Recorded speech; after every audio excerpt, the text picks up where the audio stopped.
What's up, guys? Welcome back to the YouTube channel. I'm glad that you guys are here. Today I'm going to be experimenting with a different style of a YouTube video, but I think you guys will like it, okay? By the title of this video, you know that we are talking about urges, but you might not know what that is. You might not even know what that means. So I'm going to cover that first. What are urges? What are impulses? What does that even mean? So in the modern society that we live in, there's so much short-term gratification around us. We are impulsively acting on so many different decisions that we just don't realize. So today I'm going to be breaking down the urges in modern society that are normalized, that are actually hindering us, how we can prevent this, and how we can actually become the most disciplined version of ourselves. Now I'm going to do this while taking you guys throughout my entire day, from pretty much how I train, what I eat, what I'm doing throughout the day. So it is kind of like a vlog that is entertaining but also educating. So as I said, I'm experimenting, so bear with me.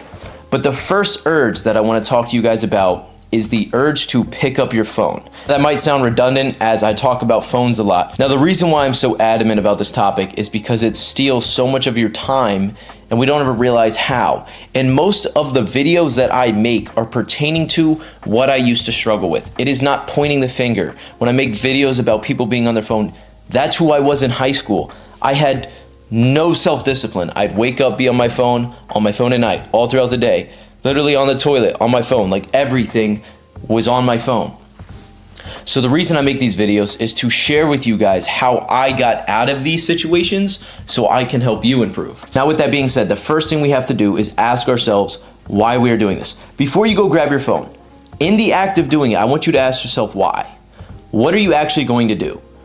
Are you picking up your phone because you're gonna go use it to be productive, or are you picking it up because you're bored and you can't sit in silence and you are afraid of the boredom and the silence and of your own thoughts, so you're just gonna scroll the time away until it's the next thing you have in your day? Because boredom breeds creativity. These are the times when I wake up in the morning, I'm at my most creative. However, in modern society, it is preyed on us not to think clearly, because that's where we get our most creative thoughts. That is where we can actually change the world, is when we can think clearly. Perhaps the reason why we're always on our devices, so we can't do that. Now, with that being said, there's a few boundaries you can take to limit your screen time. I've spent a lot of time studying this, figuring out what works best for me, and what I wish I would have done sooner. So the first thing is just not grabbing your phone right in the morning. Like, you just can't, because your phone produces dopamine. So as soon as you get this dopamine hit, right, this is your dopamine level. It's just decreasing. So you need more and more. It is a drug at this point. There's really nothing social about social media anymore. It is just another dose, another hit to this constant addiction we are feeding. So if you can limit the amount of screen time you have, as soon as you wake up, if you can not check your phone for the first 1 to 2 hours, I promise you, you will have so much mental clarity that you have not experienced in a while. If you read, if you write your notes, do something productive in the morning. If you don't grab your phone, don't even grab your phone for the alarm. This is what I do. If my alarm goes off, I tell Siri to turn the alarm off so I don't have to check my phone. Because if I do, then I'm like, oh my gosh, wow, this person texted me. Wow, they got a dog. Wow, this happened. That's not important right now. I need to focus on my mental clarity right now, first thing in the morning, so I can set myself up to be productive. Oh my gosh. Who invented coffee? They deserve an award. So the second boundary is going to turn on grayscale. See, as you're watching this video, you are watching it in color. However, if I make it black and white, you are less likely to watch the entire video if it's black and white. So if I turn it off, and you keep watching, you have felt a little bit of dopamine because the colors come back. This is a huge thing. There is so much dopamine from the vibrant colors that we watch, and there are so many things that are fighting for your attention when you're on your phone. So if you can limit the time you pick up your phone, if you can limit the amount of color that is on your phone, it's gonna be easier for you to be more productive on the device instead of using it as a distraction. All right, so the next one I want you to do is to delete the apps that you do not use. Even if those are social media apps, if those are apps that you borderline think are helping you with something, if you feel as though they are more of a distraction versus more of something that is helping you improve, you have to weigh the cost. Because I really want you to imagine this. When you pick up your phone and you scroll, imagine each minute you spend on social media you lost $1. Okay? However, what you are losing is a minute, which is way more than $1, because you can always get more money. You can never get more time. So now if I put a standard on you of a fear of loss mentality, what am I really losing? It's your time. See, you'd be afraid to lose money. We all would. However, why do we treat our time any differently? If anything, we should treat our time as the most important thing, because it is. It's the only non-renewable resource that we can absolutely get no more of. Even fossil fuels, somehow we can get more. You can never get more time, ever. The last two are very simple. Set timers, like maybe it's a time window of you only have 2 hours on Instagram, you only have 2 hours on whatever. At least it is putting a time limit on what you can actually do. So now it is forcing you to be more productive and use these apps better. And then the last thing I want you to really think about, this is honestly the most important thing, but I want you to think about, why are you even using your phone in the first place? If you can consciously, before you pick up your device, pick it up and ask yourself why. Because if you don't control yourself, something else is controlling you. All right guys, so I'm about to go to the gym, but before I do, I'm gonna share with you guys the second urge, and that is controlling how you eat and when you eat, and just not eating anything. Because what we typically do is we do things and we don't ever ask why. That is gonna be the common theme throughout everything I say, is asking yourself why you are doing this. We live in a fast-paced society that never questions why we do things. We just pick a job, we go into work, we eat certain things, we watch certain things, we listen to certain things. We never ask why we're doing any of it. So what I want you to do is to ask yourself, are you eating for pleasure? Are you eating for purpose? Are you eating to build muscle? Are you eating because you're actually hungry? Or are you feeding a sensible desire of just, you have this craving, so you just fulfill it? Because the more you keep fulfilling these cravings, whether it's your phone, whether it's food or anything else, you are lowering the discipline level to be able to control that in the future. Then we end up living a life that is dictated by compulsions and addictions rather than just purposely doing things through self-discipline. That is the thing that I want you to think about. And what I have started to do, and over the past 2 weeks, that is why I'm making this video, because I have realized how impactful this is fasting. I fast for 16 to 18 hours every single day. And what I've realized is I have the most clear mind I've ever had. I have the most energy. I have the most purpose. I feel fulfilled in what I'm doing. I don't feel the need to fulfill all of these pleasure desires of eating and being on my phone all the time. Even though I do post on social media and use my phone a lot, I have become more strategic with the pleasure that I am pursuing and why am I pursuing it. And I don't deserve it. Like, what is the point of pleasure if it's all around us? At what point does it become too much? That is what we're dealing with. We have so much readily available pleasure all the time that it is not even worthwhile. And so now we are living a life of 5-second videos of eating all the junk food and fast food and DoorDash food all our life, and we realize why we're not feeling fulfilled. It's because we are chasing pleasure that is insatiable. You can never have enough pleasure, but your purpose is something that will fulfill you, that money, drugs, pleasure, lust, anything else will never be able to even come close to. So that is the second one. I highly recommend fasting. What I do is I wake up, I hydrate properly, water, salt, hydration stuff, drink some coffee, give me some energy, but I'm focusing, I'm writing down my goals, I'm reading, I'm investing in my mental clarity and my mind when I wake up, because that is honestly one of the most limited things nowadays, is your ability to think, and it's for a reason. That's the second urge. I'll catch you guys at the gym.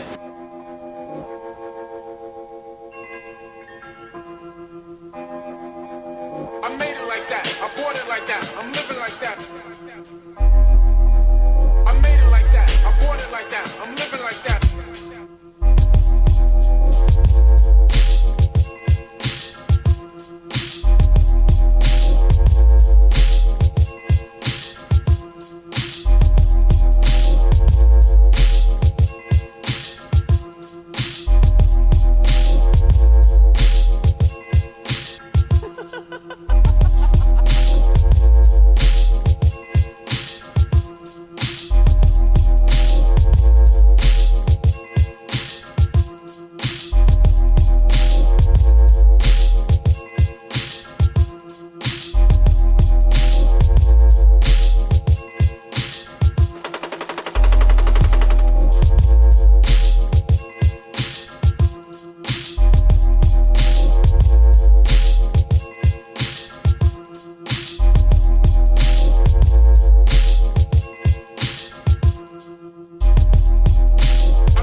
All right, guys, so we just got back from the gym. I ended up going to a park nearby, and I actually ran 3 miles. So that was pretty nice. We have some nicer weather. And we have our post-workout meal. We have a sweet potato, 3 eggs, and some chicken with some hot sauce on it, all right? So this is the first meal of the day. It's 12:50. I told you I typically fast 16 to 18 hours. This is what helps essentially control the urge of a lot of other things. The urge to look at certain things, to say certain things, everything like that. If you can resist the temptation of eating, that will help your life exponentially. The third urge I was gonna tell you guys about is how you speak, not even just how you speak to everybody else. Like sometimes we cut people off. We don't necessarily mean to, but we just have this impulse to always keep speaking and have the last word, but it's also what you say about yourself. We're often way too quick to rush into just saying certain things about us, and those are not oftentimes the best things we want to say. So we end up saying things, we're like, oh my gosh, why did I say that? We don't understand the importance.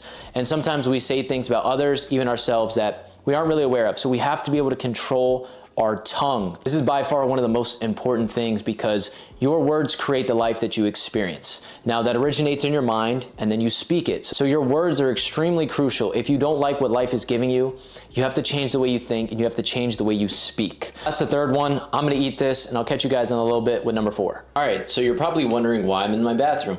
Great question. I'm getting ready to go to a basketball game. But before I officially leave, I thought I'd give you the 4th impulsive urge type of input that we should focus on, which is music, which is extremely heartbreaking for me because I love music. Anything 80s, 90s rap, Tupac, Biggie, Mobb Deep, Jay-Z, Nas, it's quite the catalog there. However, what I started to realize was, okay, what exactly am I listening to? What are the lyrics? What are everything that is being downloaded into my subconscious that I might say later on, I might think later on? Does that align with who I want to be? No. But it sounds so good, Max. It's like, and here's the thing that I want to clarify with everything I've shared. I want to let you guys know that it is okay to eat. It's okay to listen to music. It's okay to watch things. It's okay to do stuff like this. I'm not saying you can't do any of that. All I'm saying is just take some time to really think about why you do these things, because a lot of us are living on autopilot and we don't know why. We don't ask why. So I just want to raise the question of, what are you really listening to? Do you pay attention to the lyrics? Do you pay attention to what you actually listen to in a given day? Because as soon as you can do that, when you turn on music, really ask yourself, what's in this song? What is it really about?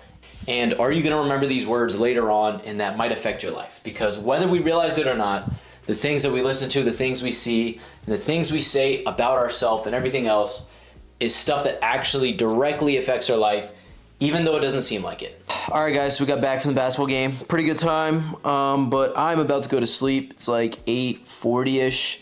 I wake up, 4:30, 5 o'clock, so this is the time that I go to sleep. Might seem early, but this is what I got to do. So the last thing I wanted to tell you guys about is actually probably one of the most important things, and that is dealing with urges of lust, lustful thoughts, lustful words, lustful actions, compulsions, like anything pertaining to lust of any degree.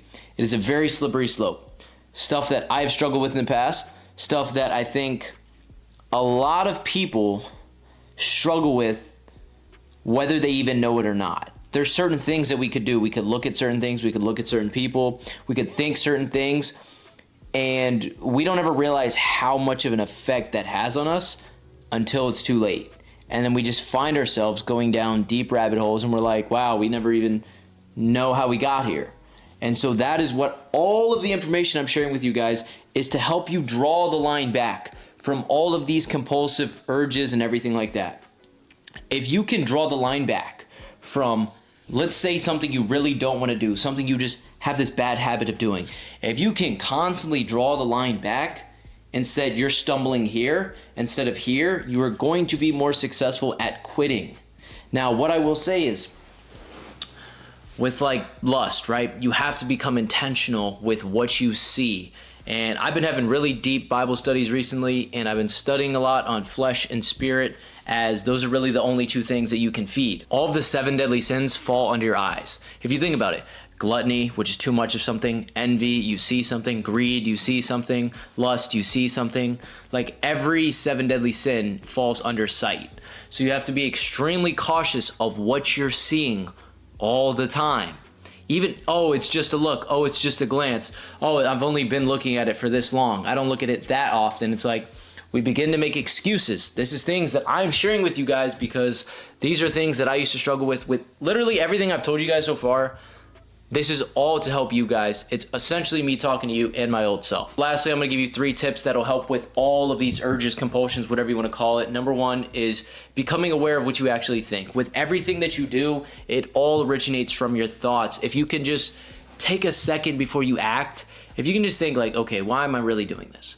You do that, that is gonna help draw the line back. The second thing is going to be your inputs. Think about all the things you're listening to, you're seeing, you're saying. All of those, if you can focus on all of the inputs that are coming into you that you feel like are not really helping you at all, you have to get rid of them because that is essentially what you are resulting back to. If what you think, it's what you say, it's what you hear, it's what you're listening to all the time. All these inputs have an impact on your life, so you have to get rid of them.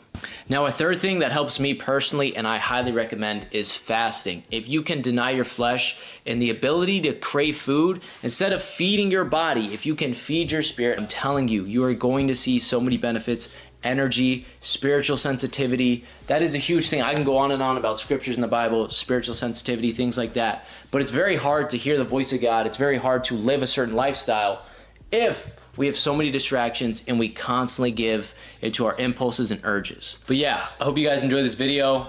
I'm gonna go to sleep now and I'll catch you in the next one. Peace.